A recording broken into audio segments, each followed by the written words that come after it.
Hallo allerseits und willkommen zurück zum zweiten Teil dieses Bauberichts über Tamiyas Semovenze M40 in 1:35. Im ersten Teil haben wir das Modell gebaut und schon mal soweit lackiert mit den ganzen Chipping-Effekten, und jetzt machen wir mal weiter mit der Detailbemalung. Für diese Gummiteile an den Laufrollen verwende ich gerne von Revell Matt 9 Anthrazit. Das ist einfach eine hervorragende Farbe für alles, was Reifen angeht. Eigentlich meine Lieblingsfarbe. Wenn wir jetzt hier durch die ganzen Laufrollen lackieren wollen, brauchen wir natürlich einen ziemlich dünnen Pinsel und viel Fingerspitzengefühl. Wir wollen ja nicht unnötig daneben malen, weil das wird immer später aussehen, wenn ich das wieder ausbessere. Also höchste Konzentration hier.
Eine Mischung aus Revell Matt 9 und Matt 91 ist eine sehr gute Farbe, um das Maschinengewehr, Werkzeuge oder auch die Ketten zu bemalen.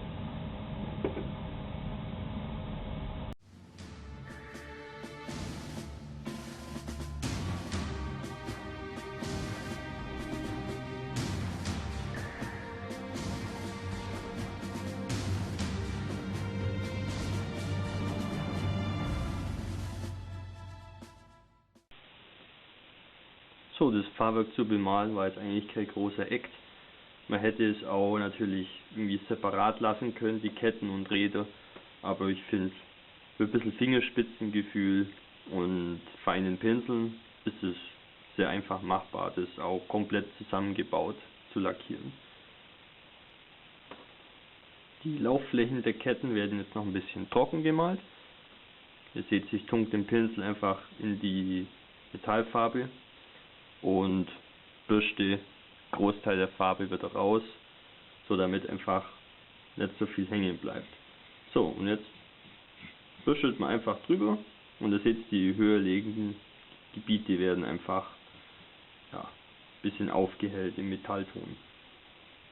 Und das ist natürlich der Effekt, der eintritt, wenn der Panzer fährt, dass hier diese Flächen einfach mehr beansprucht werden durch die Reibung und dadurch abgewetzt werden. Eine Sache, die auch nicht so oft beachtet wird, ist, dass hinten das Spannrad und vorne das Treibrad aus Metall sind und die an der Kette dauerhaft schleifen. Deswegen müssen die Führungszähne und da hinten die Lauffläche eigentlich blank poliert sein, dass man das Metall erkennen kann.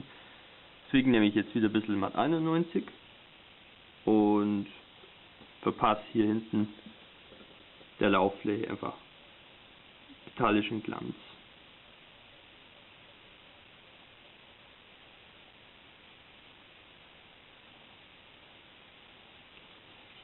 Und vorne die Führungsszene, selbe Spiel.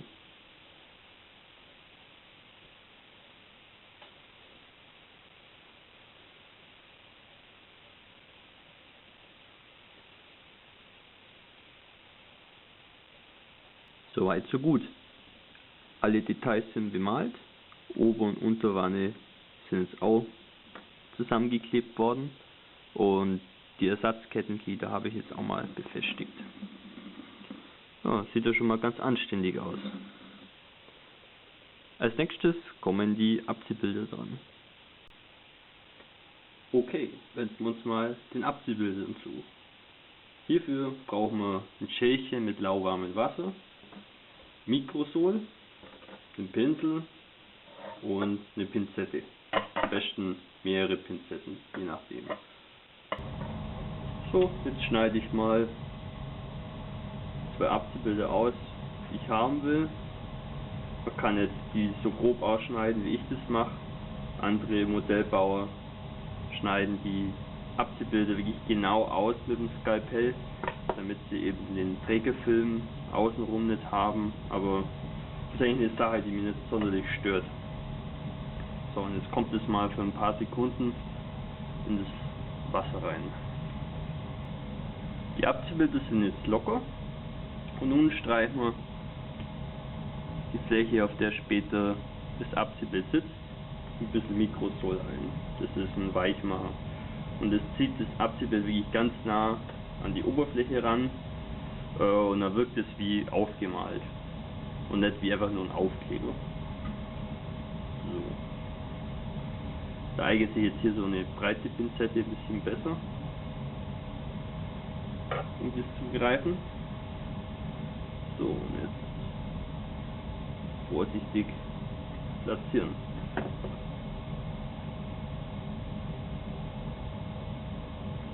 Nachteil vom Mikrosol ist, dass man halt nicht mehr viel verschieben kann. Also man muss es wirklich recht schnell perfekt platzieren, sonst hat man verloren. Bei der Verwendung von Mikrosol kann es auch passieren, dass sich die Abziehbilder hier so ein bisschen kringeln.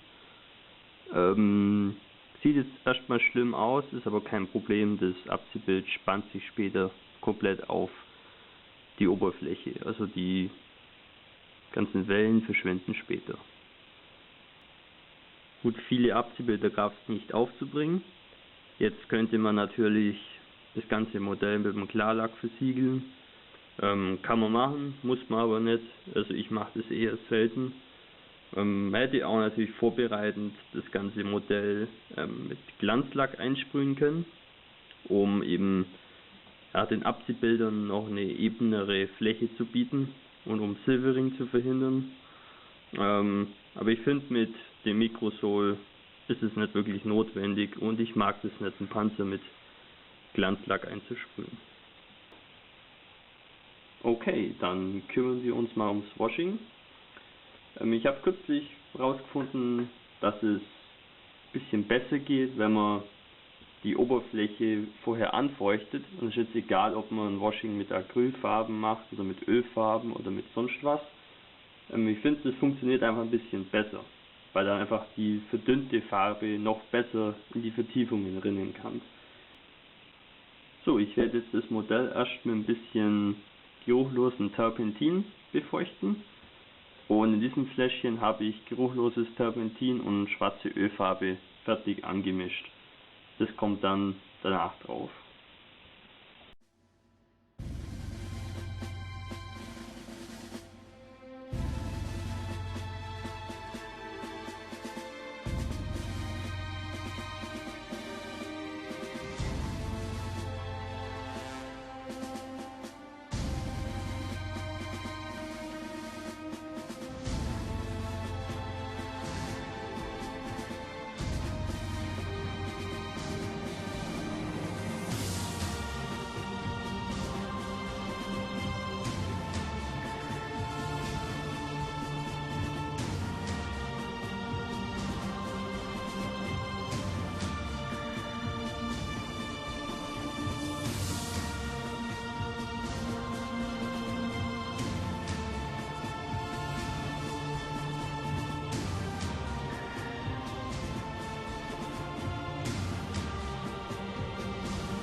So, das Waschen konnte jetzt über Nacht trocknen. Was ich jetzt noch gerne machen würde, wäre noch ein paar kleinere Lackabplatzer darzustellen, wo man das Metall sieht. Und hierfür habe ich so einen Q-Tip und ein bisschen Matt 91 Eisen. Und da drückt man jetzt einfach den Q-Tip ein bisschen rein und behandelt dann die Ecken ein bisschen damit oder auch verschiedene Nieten und so weiter. Das gibt dem Modell einfach dann noch ein bisschen mehr Variation, weil im Moment haben wir eigentlich nur einen Lackabsatz für Sandgelb, wo man dann den ursprünglichen Anstrich erkennen kann.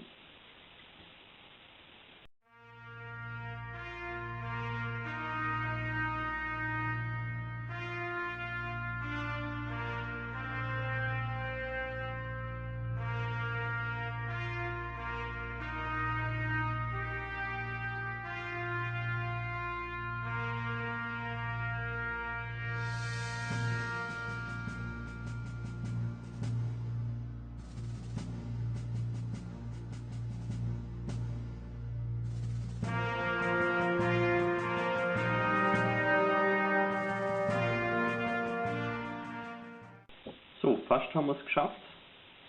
Jetzt fehlt eigentlich nur noch ein bisschen Rost und den Auspufftöpfen und Staub, hauptsächlich am Fahrwerk. So, um die Pigmente hier ein bisschen zu befestigen, bei den Auspufftöpfen habe ich hier ein bisschen Holzleim mit Wasser verdünnt. Und jetzt streichen wir mal den Auspufftopf damit ein.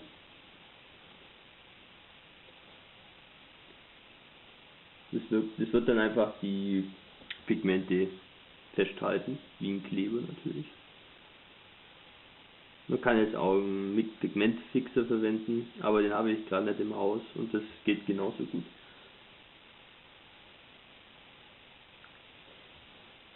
So, dann fangen wir mal an mit Vallejo Pigmente, Brown Iron Oxide.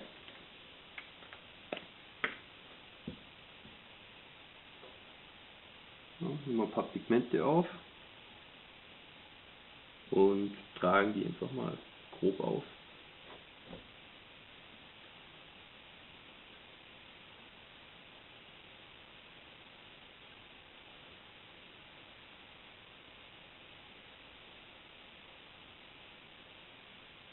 Und dann als nächstes Burnt Sienna. Selbe Spiel wieder.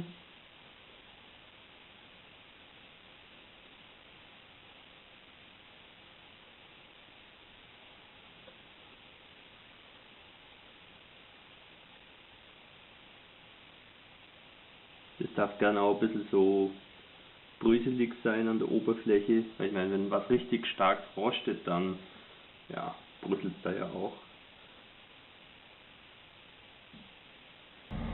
So, ein paar Rußeffekte wären natürlich auch schön. Da verwende ich von Vallejo Natural Iron Oxide. Das werden wir hier hinten an den Bereich anbringen, wo die Abgase ausströmen. Vorne am Kanonenrohr und innen am Verschluss.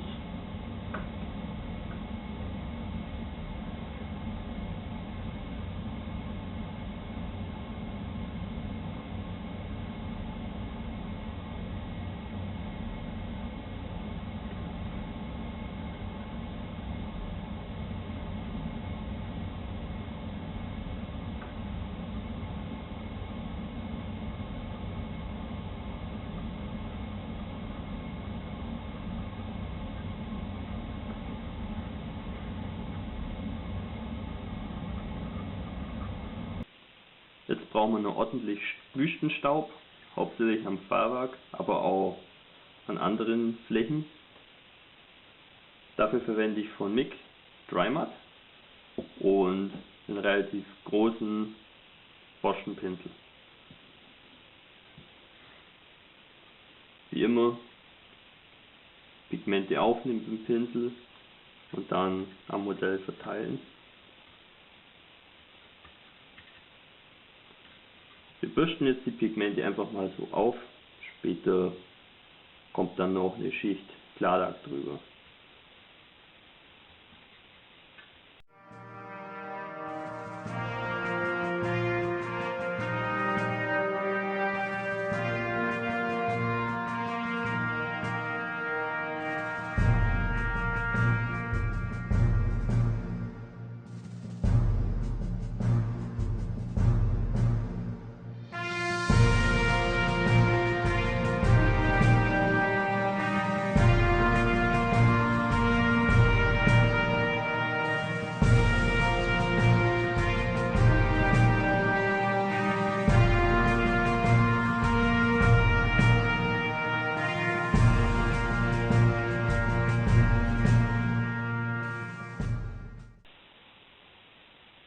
So, das war's auch schon wieder.